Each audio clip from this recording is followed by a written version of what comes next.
Bar Lassiter was a young man.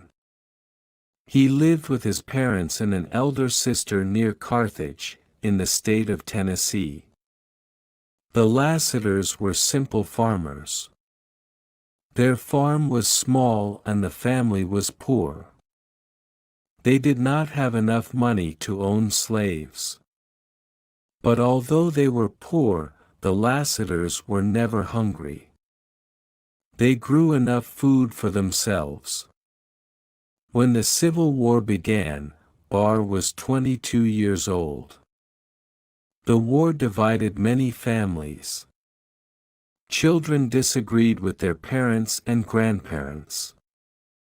Nieces and nephews disagreed with their uncles and aunts.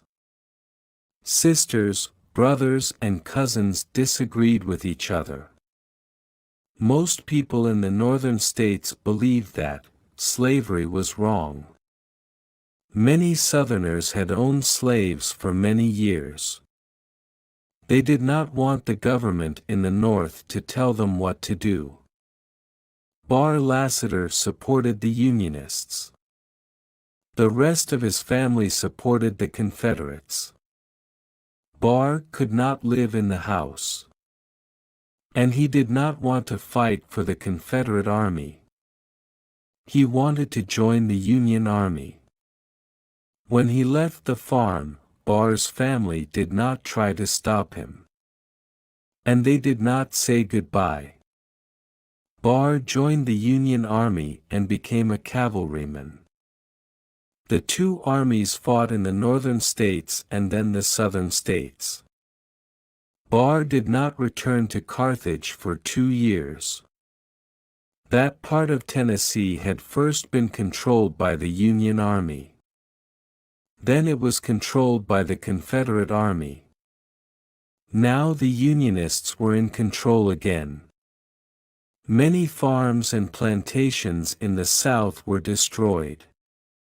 A terrible battle had been fought near Carthage. Many men from both armies had been killed. Bar spoke to his commanding officer. "Sir, my home is near here," he said. "I want to see my family. May I visit them?" "You can have 2 days' leave," the officer replied. Bar Lassiter walked across the fields near Carthage, toward his home. It was late in the afternoon when the young man reached his family's farm. The shadows were becoming longer and darker. Before he reached the farmhouse, the sun had set. "Will my family welcome me?" he asked himself. "I've been away for 2 years. Have they changed their minds about the war? War changes many things. I've seen and done many terrible things. I'm only 24, but I feel like an old man." The moon was now shining in the dark sky. Bar walked up to his home. No lights shone from the windows, and the door was wide open. Suddenly, a man came out of the house. "Father," the young man called out. "Father." The man looked at his son, but said nothing. He turned around and went back into the house. Bar was very disappointed. He was not welcome in his own home. But he entered the house, and went into the kitchen. His mother was sitting by the fireplace. No fire was lit and no food was cooking. The fireplace was filled with cold, black ash. "Mother," the young man called out. "Mother." She looked at him, but she did not speak. Bar moved closer.